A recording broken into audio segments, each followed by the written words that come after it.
Welcome to London's craziest gangster with me, Mr. Fish, whose motto is, if angels fly and devils die, how come I'm still alive?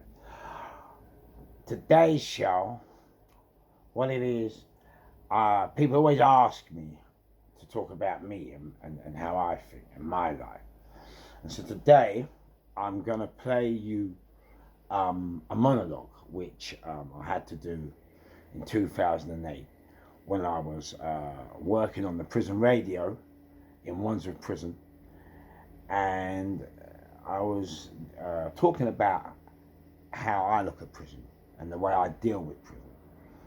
And so today I'm going to play you that, okay?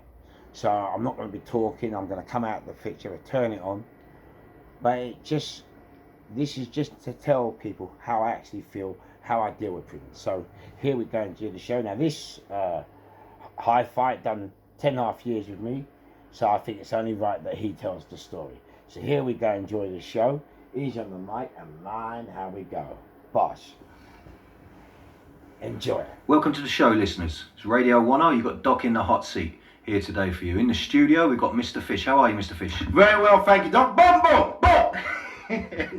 You always make me laugh every time I have you in the studio. You make me laugh. Vice versa. Today, listeners, we've got a monologue here from Mr. Fish about how he perceives prison life for you, and I'm going to be in the hot seat, and I'm going to read this to you. So make yourself comfortable and take this in. The monologue of a prison home. Prison is for me is just another way of life. It is the punishment that I receive for committing a crime. Prison is an identity, and an identity is people's source of meaning and experience. By identity, I refer to social actors. I understand the process of construction being a cultural attribute that is given priority over the sources of meaning.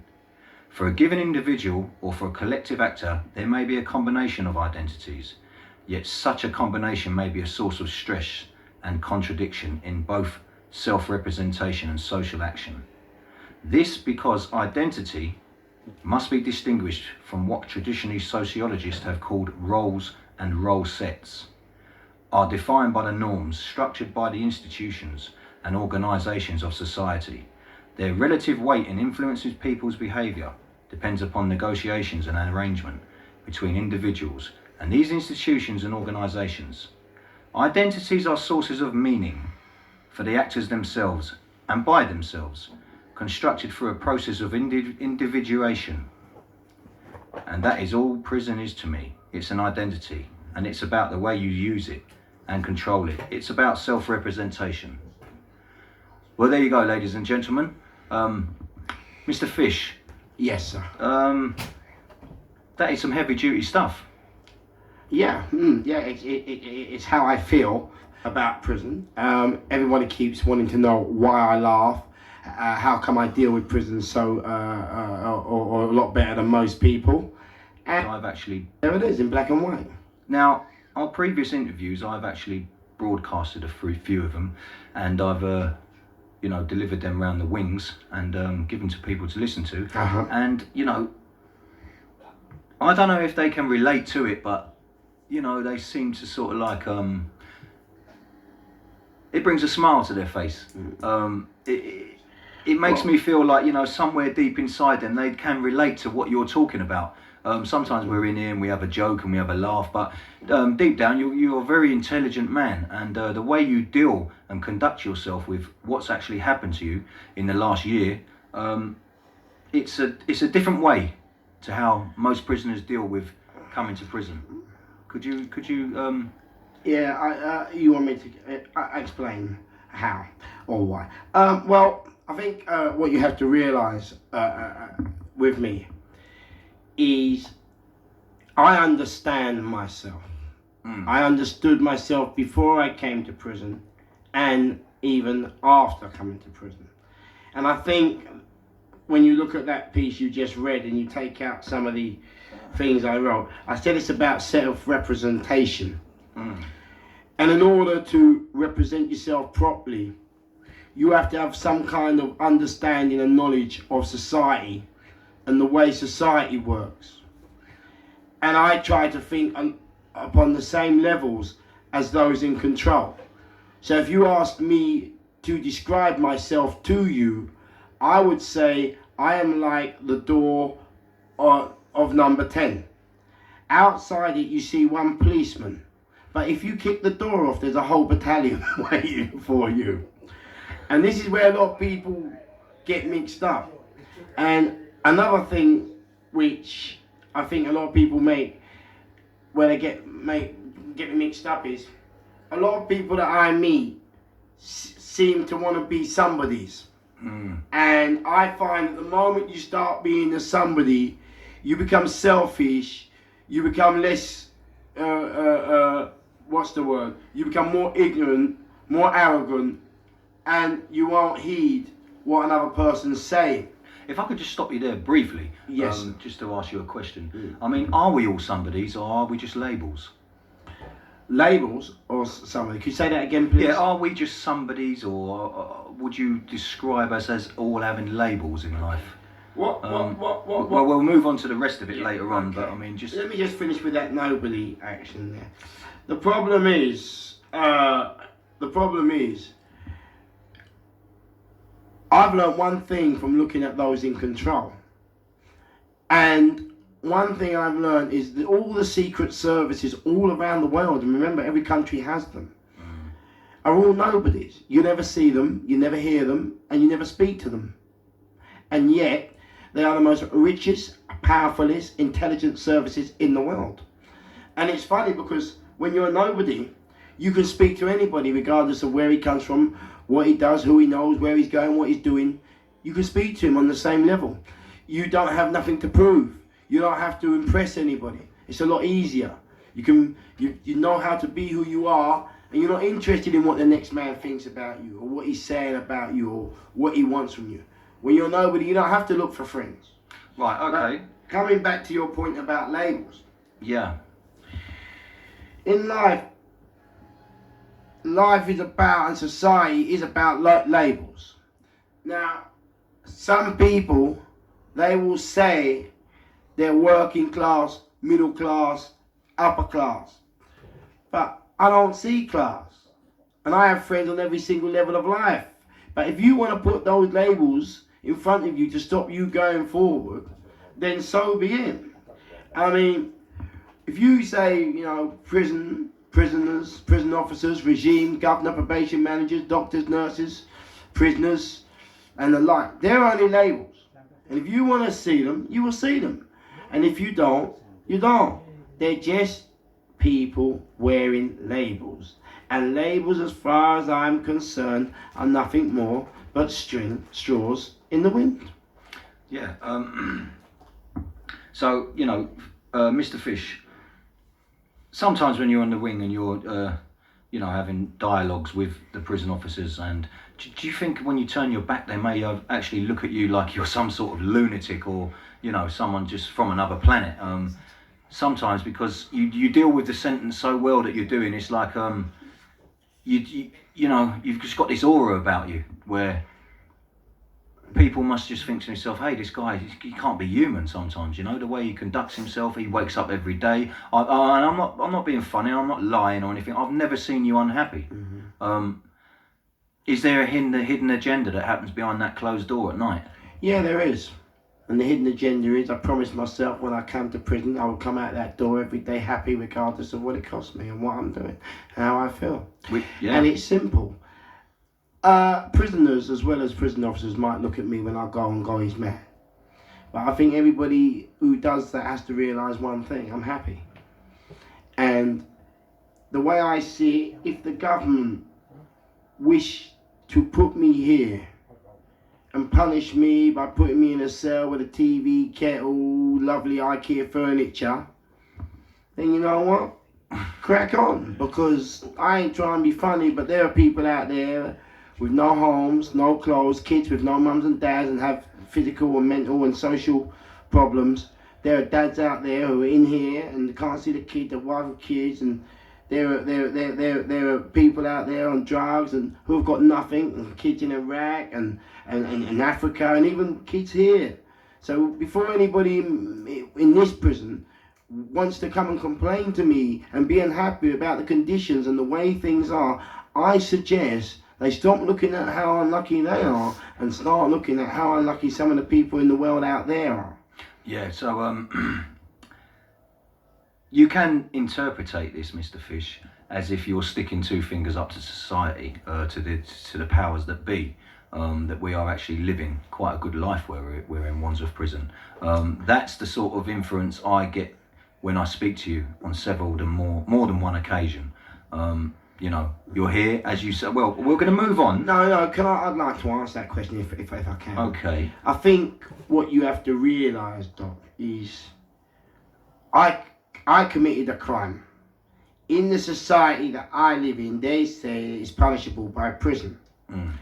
Now, I'm not sticking up two fingers at the judge or the government, the prison or society. You're saying this doesn't work. No, it does work because what you failed to realise, what you didn't ask me. You haven't asked me what I get from prison. Oh, yeah. Now, what you're failing to realise is, just bear with me if you will, what you're failing to realise is, prison to me isn't prison, it's rehabilitation. Right, And that's exactly what the point I'm going to move on to right now. I'm going to go on to part 2 of the monologue of your prison home, which is a very powerful speech. Prison is my home. Yes. Sorry, prison is my home. Okay. Listeners, if you just bear with me, I'll run through this with you. So keep yourself comfortable and take note. Prison, my home. Prison is where I live. It's where I wake. It's where I eat. It's where I play. It's where I work. It's where I sleep. It's where I dream. It's reminiscing. It's where I learn. And if I'm not careful, it could be where I die. I love myself and respect myself. And because I love myself, I love my cell. You see, my cell is my identity. The foundations are solid. The walls are sound. And the paint is cold. It has a toilet, 2 beds, it has a sink, 5 cupboards, a table, a chair, and windows made of steel. And then, as if that wasn't enough already, I have a television, a kettle, a portable CD player. But the best thing in my cell that I love most, that I love more than anything else in the cell, is the door. I always loved that door. I like the way it just stands there smiling at me, telling me that I am safe now. I have always had a special relationship with the cell door. Each night at 8 o'clock, when each prisoner gets locked away, my cell door produces one of the most magical moments of my day. It unleashes one of the most valuable gifts of life, absolute silence. A silence that brings peace, thought, valuable gift of life. It unleashes one of the most analysation, understanding, knowledge, and most of all, happiness.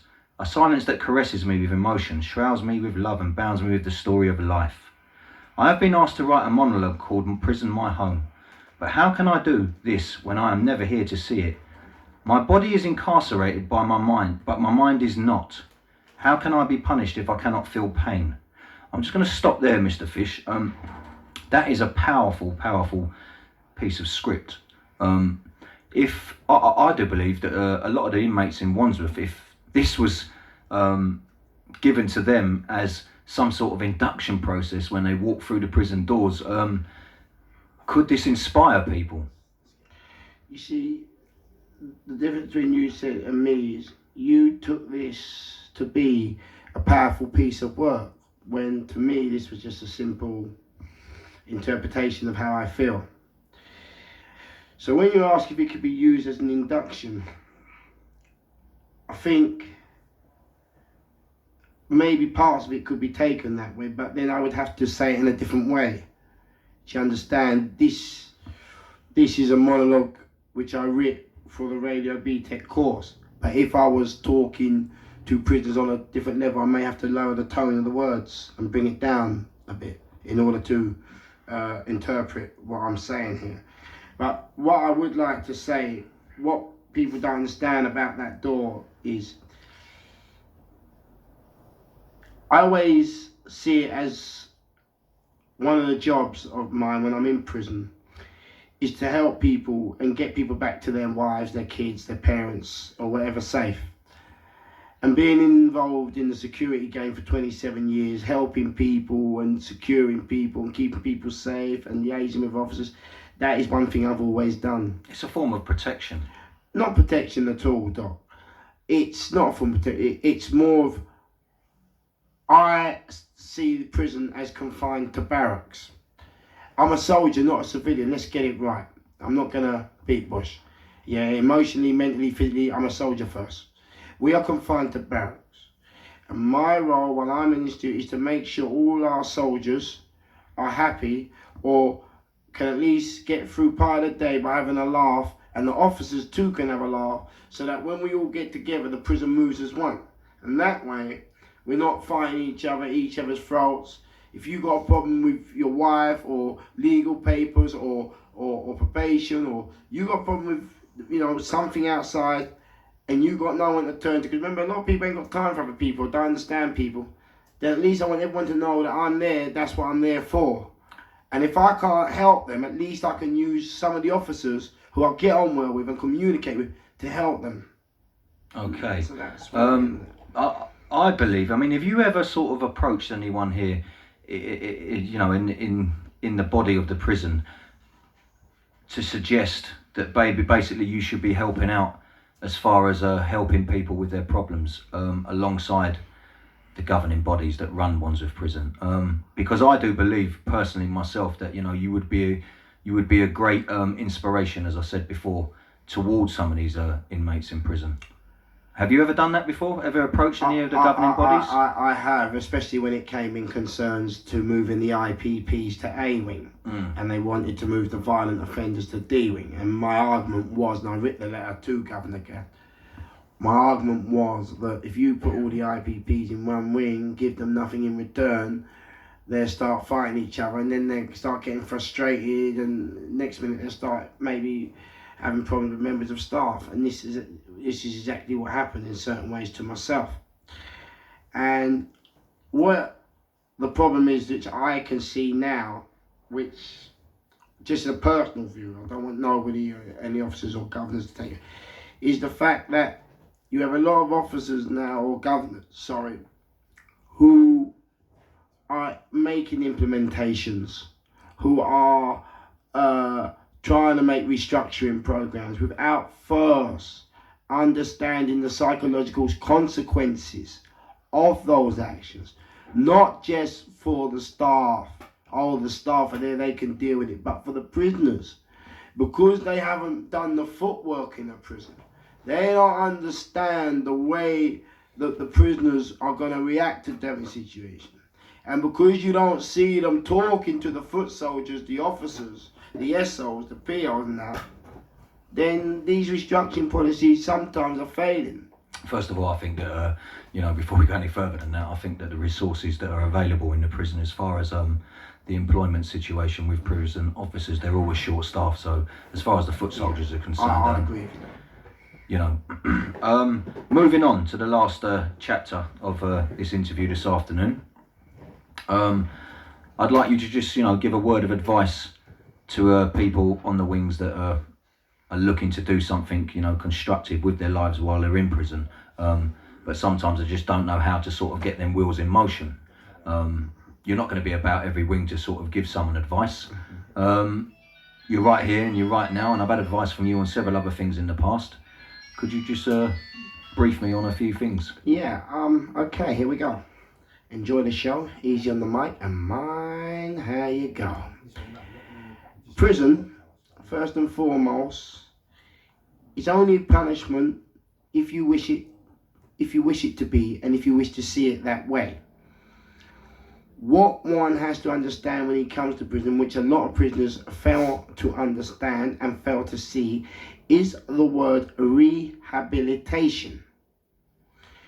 Now, in order to go through prison and to achieve those goals and those means, you have to, one, be able to respect yourself and then respect others around you, including prison officers. Can I just pause you one moment there with a very important question? No problem. How about individuals that come to prison that do not need to be really rehabilitated?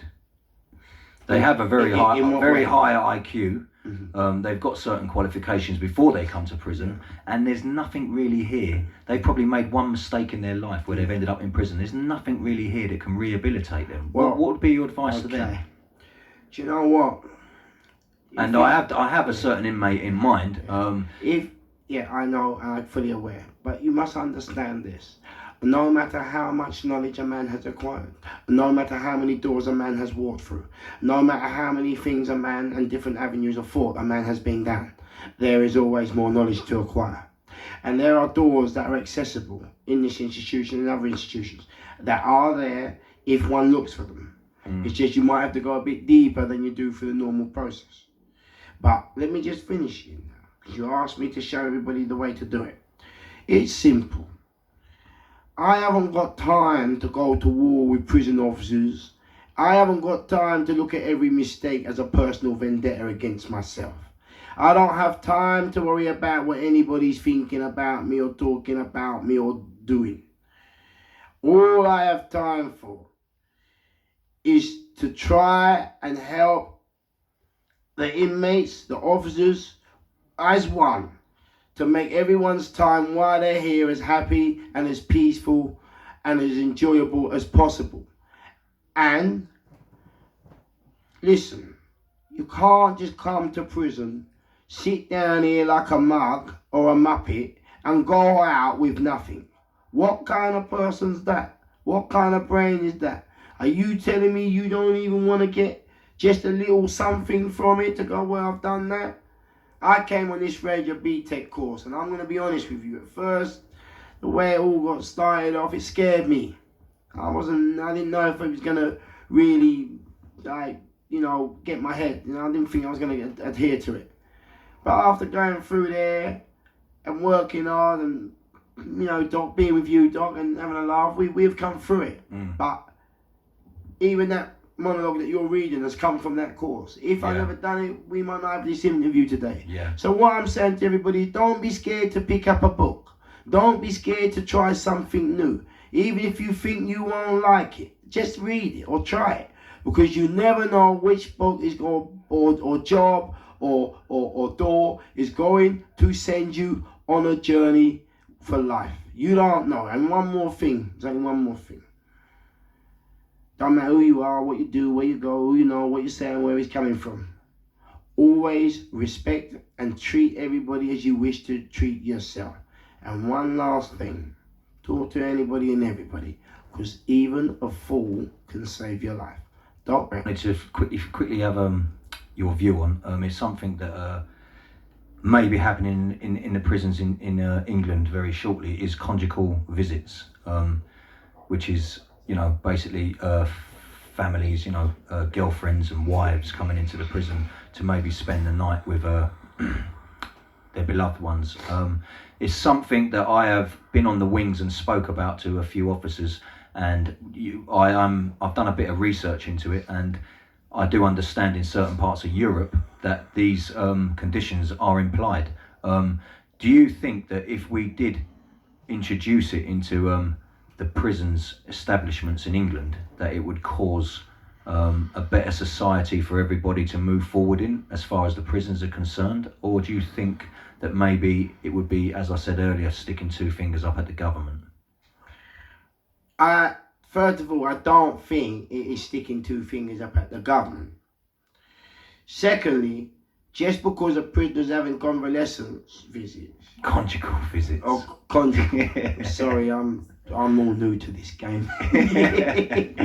Just because they're having conjugal, is that the word? I think it's that. Or is it? Doesn't mean to say the whole of the institution and the outside world and crime is going to collapse. Yeah. We're in here, and it's going to be up to the officers and the governors of each institution individually to exercise and use their restructuring policies and their implementations to make these things work and happen. I spoke to Mr. Freeman, I think, or is it Mr. Fleeman? Mr. Fleeman. Mr. Fleeman briefly on the landings, and he said, why not? He said, you've got CD players, you've got human rights, you're called as, people have to call you as Mr. He doesn't seem to think that it would be that much of a massive step forward in the wrong direction. There could always be incentives imposed, like negative drug tests on the wings, basically a better standard of behaviour for prisoners, with a goal of achieving a conjugal visit. Do you think that prison probably would become a safer environment and a better environment to live because of these incentives that maybe the governing bodies would put forward that you could have if you behaved yourself in a better manner than what you're already doing? While I respect Officer Fleeman as one of the highest and more high-profile officers and proper dedication to his job, and I do respect him, you must know that sometimes you can just about get an application done. So while I know it's all right saying you don't mind these things happening and these congenial visits could work and they could take place, we haven't even got the staff to run a landing properly. Yeah. So that's sure. the first thing. But understand now the answer to your second part. In society today, what has changed the game today? And by the game, I'm talking about crime. I'm talking about villains. Probably. Could you just elaborate a little bit further Yeah, on the I'm gonna game have for the to. listeners that weren't listening Yeah. in last week? What represents the game? Yeah, right. The game is cops and robbers. That's the game. The game, I'm talking about crime. I'm talking about villains. I'm talking about crime. I'm talking about those people participating in crime where it was a game. Okay. And the game was, you rob, steal, or whatever. Policeman catch you. You shake the copper's hand. You say, well done, fair cop. Go to court. Stick your hand up. Come and do your time. Yeah, because it's a phrase you used last week when I spoke to you about, we all end up here, B. It's the game, B. But what I really You knew want... you was coming. That's right. But what I'm trying to say here, Doc, and I think it's a very serious point here, when you say will congenial visits, will it cut crime? Will it? Just to verify that, it's conjugal Oh, visits. conjugal visits. Yeah. What I think you have to realise is now, people have already changed the rules of the game for us. We paved the way for a lot of people and a lot of up-and-coming youngsters to go in the game. It was all there for them. And look what they've done with it. Shooting policemen, stabbing policemen, shooting each other, stabbing each other. Domestic violence has increased. They don't understand respect. They think respect is about fighting and hurting and troubling. They don't. They see it as a weakness. And when you consider that all them things are what's bringing a lot of people here now, and the police have now had to change their role by carrying guns and gas and everything else because, you know, these other youngsters are carrying them. So now if you go and rob a loaf of bread from a shop, yeah, you could get shot because it looks like a bulge of a gun. And this is the same thing where you're going with Conjugal visits. Thank you, Doc. Conjugal visits. Oh, that's why I love you, Doc. You always know how to come in at the right time. And what, and what I'm saying Do is, you think it do you think it is a way forward for society as far as prison rehabilitation is concerned? To keep people close to their families. You know, there's a lot of relationships that break down with people serving 4, 5, 6, 7, 8, 9, 10 years behind the door. It is a way forward to keep people close to their families. The only problem that I can actually see arising out of it is the security issue of a woman staying overnight in a prison. Apart from that, I think, you know, we're way into the 20th century. I mean, by the time that certain people are out of these prisons, cars will be flying. And that's not an understatement. I just think that, you know, the campaign that is on the go at the moment is only just begun. It's still a seed. But I do believe for the prisoners it is a way forward, and I will be campaigning personally myself for it. We're going to have to finish up because unfortunately... alright, so I'm going to make this quick. Yeah. Conjugal. Thank you very much. Conjugal visits, as we said, there's no problem, no harm with it. There's only one problem we got in this country, which may be everybody else. We are going in the same direction as the United States. Sure. And that just ain't happening. Okay, listeners, there you have it. The man like Mr. Fish live in the studio. Boom, boom, boom! Thank you very much for coming in today. We are going to have a debate next week on the United States of America, and maybe Mr. Fish may come back in the studio to give you some of his advice and I'd love to come back, Doc, on America if I don't blow myself up first. Thank you. You're a wonderful character, Mr. Fish. Yes, there, like, Bumbo. Thank you. Okay, so there you have it. Crash, how's your father? Yeah, boss. You have learned a little bit more about me. I'm just letting you understand how I deal with prison. I hope that most of you don't have to go to prison, but if you do, I hope what you just heard can help you understand what you're going to go through. I hope it helps your families to help you try and rehabilitate properly, or at least go to prison and come back properly. So I hope you'll learn something. Learn something a little bit about me and how I conduct myself and why I conduct myself the way I do. I wish you all the greatest success. Crash out your father. Don't remember to hit the button to like and subscribe to keep the show alive. Crash, boss.